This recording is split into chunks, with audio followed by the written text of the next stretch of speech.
The Grand Canyon is a lot of things. For one, it's visually stunning, but more than anything, it's big. And when something is big, it's easy for stuff to get lost. And some of the lost stuff that's turned up inside the Grand Canyon has been truly mind-bending levels of odd. These are the 20 strangest things ever discovered at the Grand Canyon. Cliff collapse reveals fossils.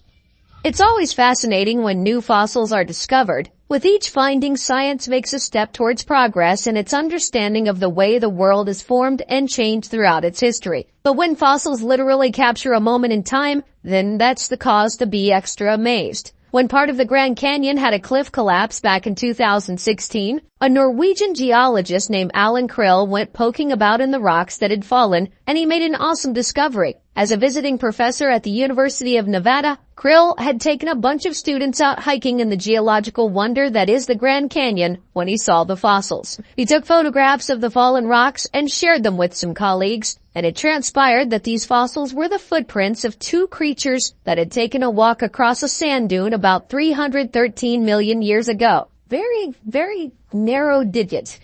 Probably their claw. The sand dune would have eventually become the Grand Canyon, and their footprints would be encased in the rock of that epic landscape for millions of years before a shift in the rocks revealed their tiny part of the story to the world once again. These fossils are currently the national park's oldest fossilized vertebrate tracks, but who knows what else could be inside that incredible landscape. Now it's time for the sweet topic.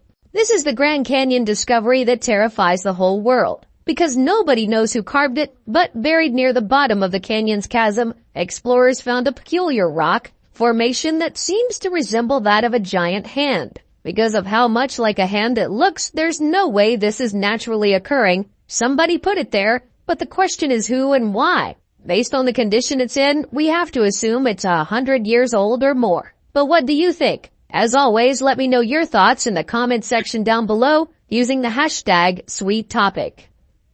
Number 19. The Great Unconformity.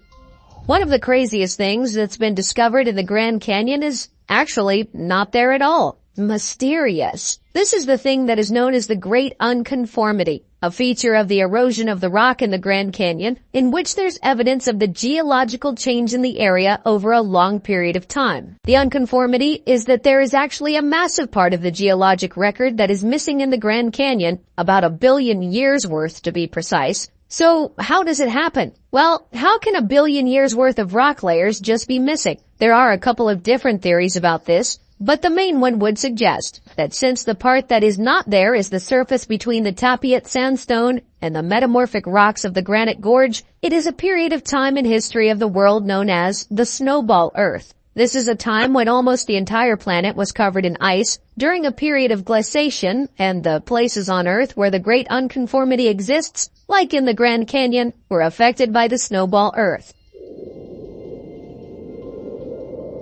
When glaciers move, they tend to erode sediment and drag it away from any underlying rock, which could explain how so much rock had shifted and is no longer present where it would otherwise be expected to be. This is also possible that the rocks simply didn't form during that period in these areas, but it's not possible at present to determine exactly how or why this happened. Number 18. Cave of the Domes. There is only one official cave that is open to the public in the Grand Canyon, and it's actually a network of underground caves and is super interesting to anyone who is into hiking and poking around in dark holes. An entrance, the main entrance. It's a hike down to the cave system of the Cave of the Domes near the area of Horseshoe Mesa at the end of Grandview Trail, and not only is the cave itself kind of cool, a hike there takes you away from the more busy village area and into a part of the Grand Canyon with yet more spectacular views. There is an old miner's cave with limestone domes that have been gradually eroded over the millions of years. The cave is dry and dark and eerily quiet, and the signatures scratched into the cave wall add a nice spooky element. These are actually just the markings of visitors from the 1900s. Nowadays, you're encouraged to write your own in a visitor's book instead. Number 17. Nautiloid fossils. This next old rock is a coiled nautiloid fossil that was discovered in the Kebab Formation in the Grand Canyon. Finding a sea creature inland like this might seem a bit weird, but the area has changed somewhat in the 270 million years since the creature was alive. The area that the fossil was discovered in is covered in limestone that was created during an era when the Grand Canyon was actually covered by a shallow sea. This creature was a long ago relative of modern-day cephalopods like squid, and it would have lived on the seafloor and used its tentacles to catch prey. Apparently, this is one that is known as a holotype specimen, meaning that it was actually used to identify and describe a new species called something I can't begin to pronounce. Number 16. The split twig figurines. All the way back in 1933, a bunch of discoveries were made in various caves across the Grand Canyon. These are split twig figurines, and they are really old. Usually crafted from a single twig that has been split, hence the name. These shapes are often willow sticks that are bent and folded into intricate shapes to make the figures of animals. What is that?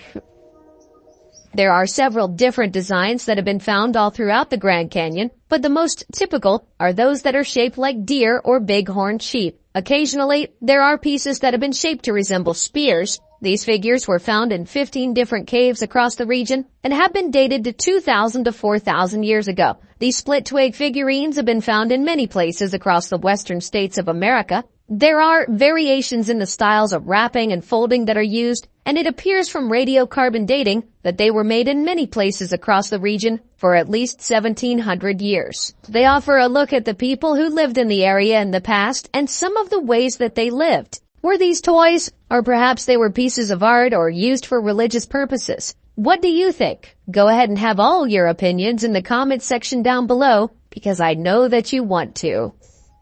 Number 15. Uranium mine. If you've not yet felt even remotely terrified by the stuff that I've shown you from the Grand Canyon discoveries, then this next thing may actually be the one that gives you a mild sense of concern.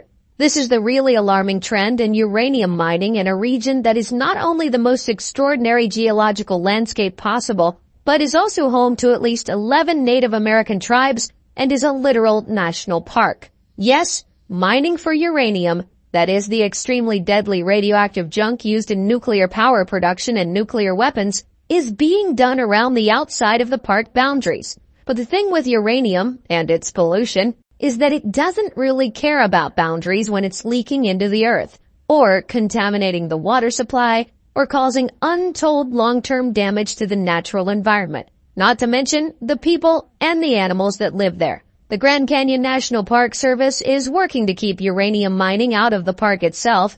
You would think that this place at least would have a degree of protection from this kind of stuff, but the almighty dollar and its associated greed knows no bounds. Uranium mining near the Grand Canyon began in the 1950s in a place known as Orphan Mine. This is just 2 miles from the Grand Canyon Village, and there have been no fewer than 8 uranium mines all around the Grand Canyon National Park. One, which is in operation today, is threatening the springs inside the Grand Canyon with contamination. Huge efforts are in place to try and protect this region from the devastating impact of uranium mining. There's now a law that prevents new mining claims from being staked, but mines that already have valid existing rights are allowed to continue. It is a risky business, but hopefully the continued efforts for protection will eventually make uranium mining illegal across the whole region. Number 14. Grand Canyon Cavern Hotel.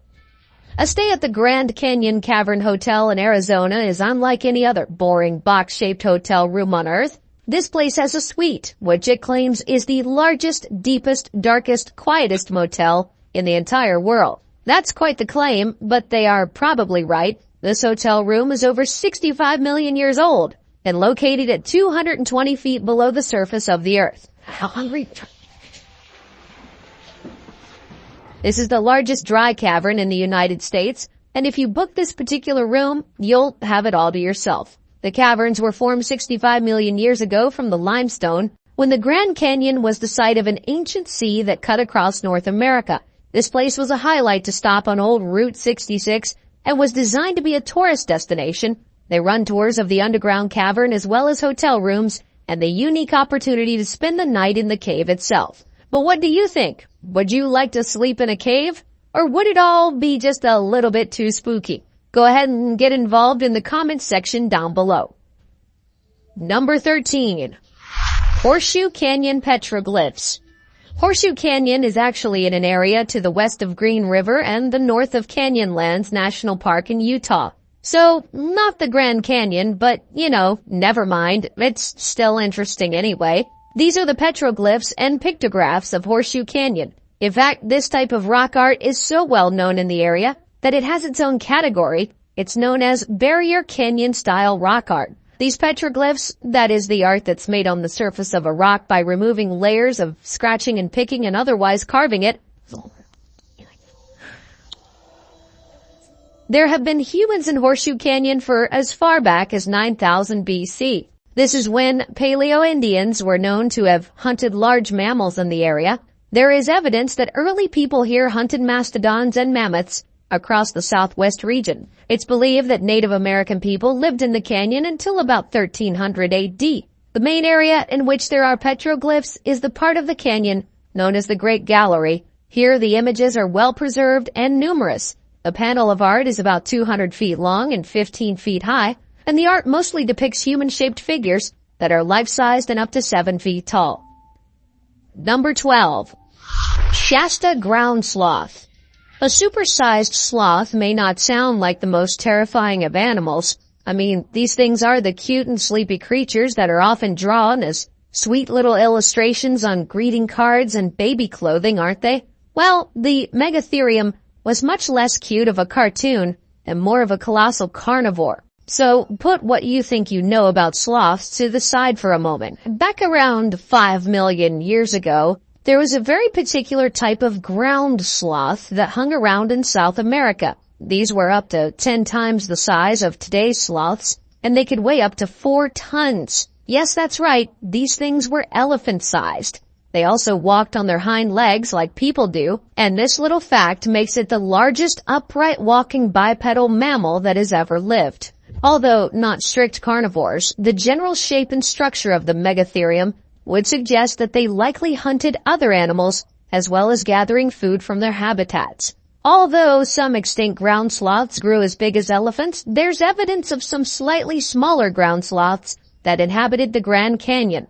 These were the Shasta ground sloths that lived there during the last ice age. The Grand Canyon was cooler and wetter than it is nowadays, and it was full of vegetation, which would have been a good thing for such a massive herbivore. Skulls of these creatures have been discovered in caves, and there were also pieces of fur and even sloth poo that is still stinky today. The cave is dry and kept at a stable temperature, which allowed for these things to stay remarkably well preserved for as long as 11,000 years. Weird! Number 11. Pseudoscorpions. Between 2005 and 2007, researchers were studying the stuff in a cave in the northern part of the Grand Canyon when they happened upon a couple of scorpion-type creatures that they thought might be brand new, or at least undocumented until that time. They took a further 7 years of rigorous study to be able to fully determine that they were indeed a new species, but they were not scorpions in the true sense. They were actually pseudoscorpions, because although they did look like scorpions, they did not have the tail with the venomous stinger that characterizes those species. Instead, these cave-dwelling creatures have their poisonous stinging parts in their pinchers. They are also adapted to the darkness to such an extent that they don't have eyes. It's creepy and still dangerous even if they are tiny. They only measure about 0.12 inches in length, and even so, you wouldn't want to step on one in a dark cave, now would you? Number 10. The Chiricahua leopard frog. This frog species is known for its distinctive pattern of spots, which is how it got the leopard part of its name.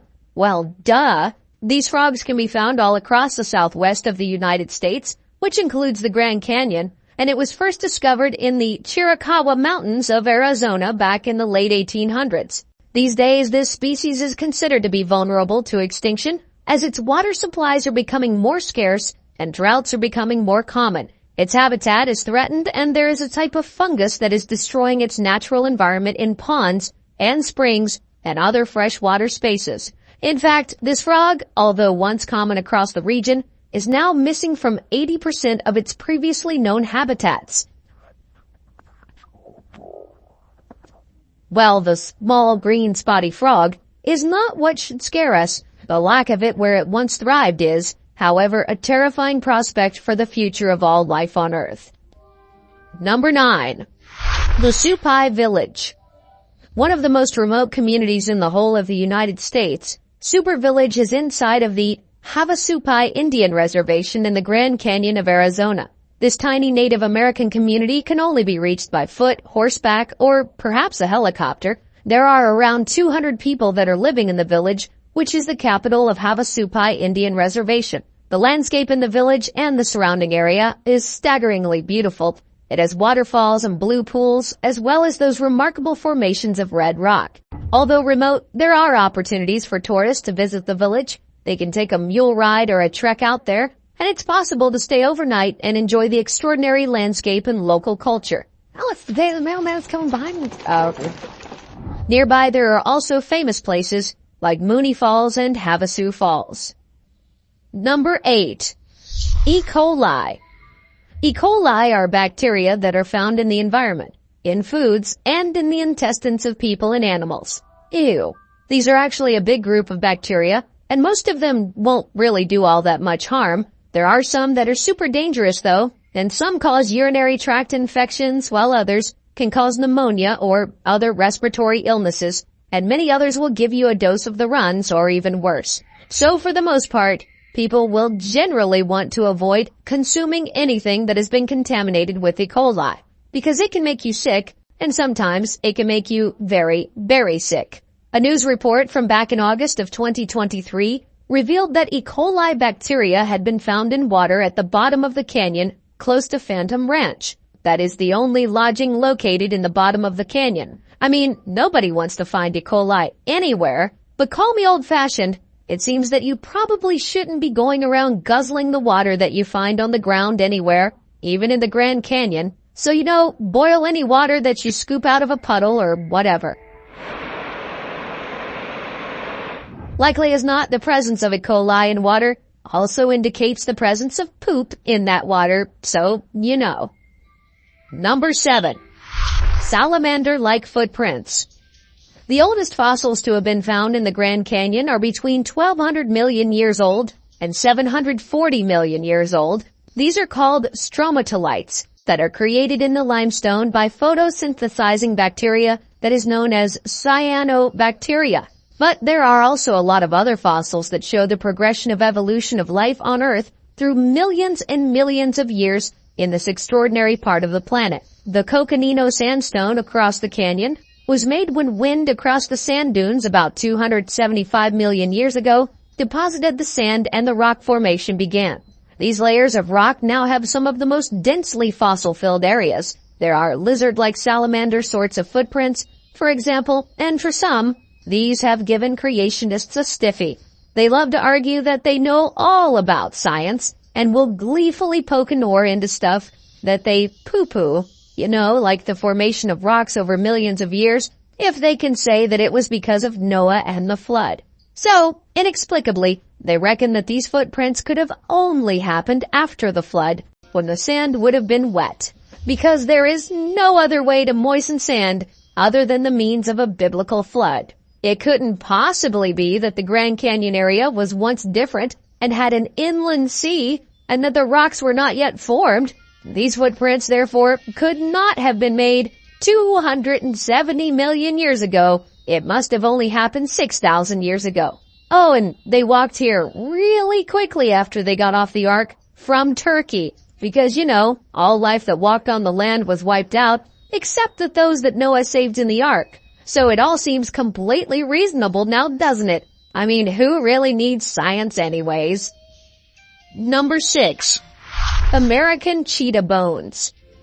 During the last ice age, the Grand Canyon was stuffed full of creatures. The area was relatively mild in the weather department, and as such, there was a lush green area that was full of plant life in order to attract the herbivores. And what with all the herbivores wandering about there were also plenty of predators on the lookout for their next meal as well. One such predatory species was the now extinct American cheetah. These big cats actually went extinct at the end of the Pleistocene era. A discovery in the caves of the Grand Canyon was made by scientists who had been revisiting some bones that had previously been labeled as belonging to mountain lions. It turned out that these bones were actually those of American cheetah, and rather than them having expired in the caves, it seems they likely met their maker elsewhere, and their old bones were dragged into the caves by other animals who had scavenged them. How nice! Number 5. Vishnu Temple.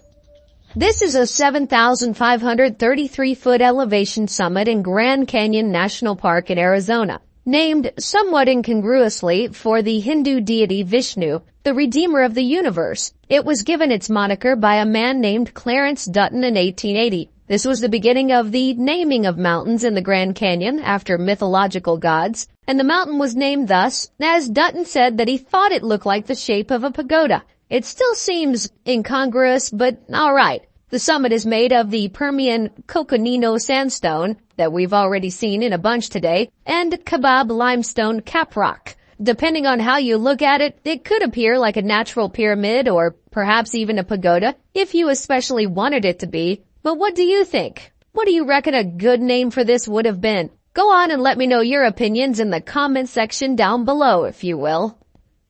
Number 4. The Coconino Sandstone.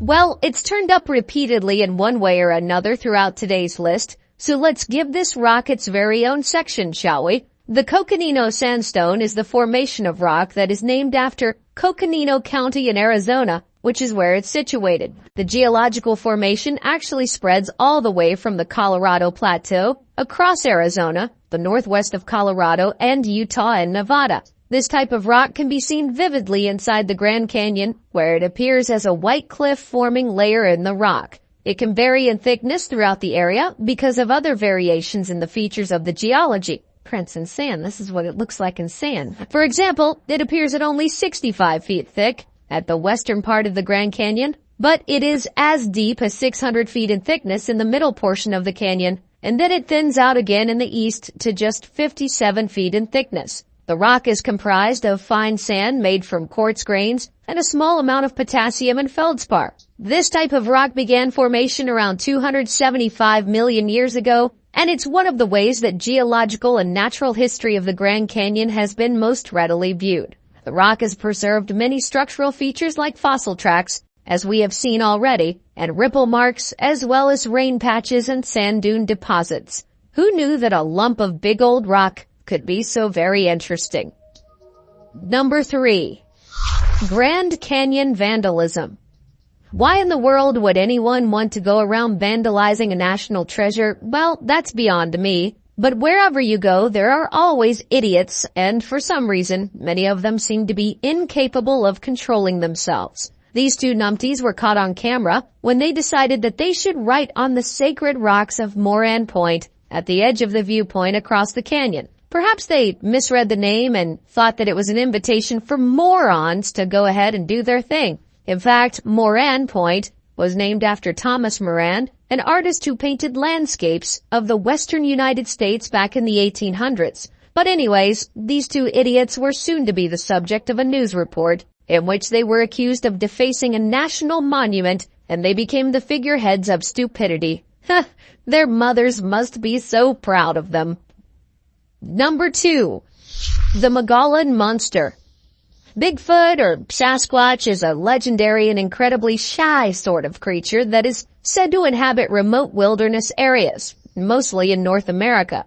Bigfoot is described as a large ape-like being, and for some reason this creature has caught the imaginations of people for centuries. Numerous alleged sightings, footprints, and blurry photographs, and they're always blurry, even now with all the HD stuff we have fueled the ongoing debate about its existence. While mainstream science dismisses the creature as a product of folklore and misidentifications, believers argue that the vast unexplored wilderness provides ample hiding places for such a creature, which is a reasonably compelling argument. They range from about this tall to about 8 feet. However, people have dedicated their lives to searching for Bigfoot, and still the myth remains. Well, simply a myth. It could be that this is the shyest animal ever, or, I hate to disappoint you, it could be all a load of old cobblers. But go ahead and have all your opinions about Bigfoot and this grainy, fuzzy imagery, if you will. This is the Mongolian monster, also known as the Arizona Bigfoot. It is said to be over 7 feet tall and reported to have red eyes and be covered in long black or reddish-brown hair, and is said to be very, very smelly indeed. The Arizona Bigfoot has been reportedly seen all along the Mogollon Rim, hence where the moniker of the creature comes from. Number 1. Archaeological sites. The Grand Canyon is a place that is home to masses upon masses of history. It's not only the place of hugely significant geological discoveries, but it is also the location of many an archaeological site that gives historians insight into human history that existed in the area. One such excavation began back in 2008 when archaeologists began to dig at 2 sites that were located along the Colorado River. This has been a natural break here. Over the course of 3 years, they then uncovered masses of evidence of human habitation along the Colorado River corridor in the Grand Canyon. In fact, they found evidence that would suggest that the area had been inhabited by as many as 6 different and very distinct groups of people over the span of 3,500 years. The canyon continues to reveal more about our own human history, as well as the bigger histories of the natural world around us. It is a unique place that can teach us so many things about the vast and incredible life on our planet. That's all from our expedition into the Grand Canyon for today, along with its many mysteries. Which of these incredible discoveries interests you the most? And have you ever been to the Grand Canyon? Go ahead and share all of your thoughts in the comments section down below. Be sure to check out all of the other cool things that are showing up on the screen, and I will see you next time.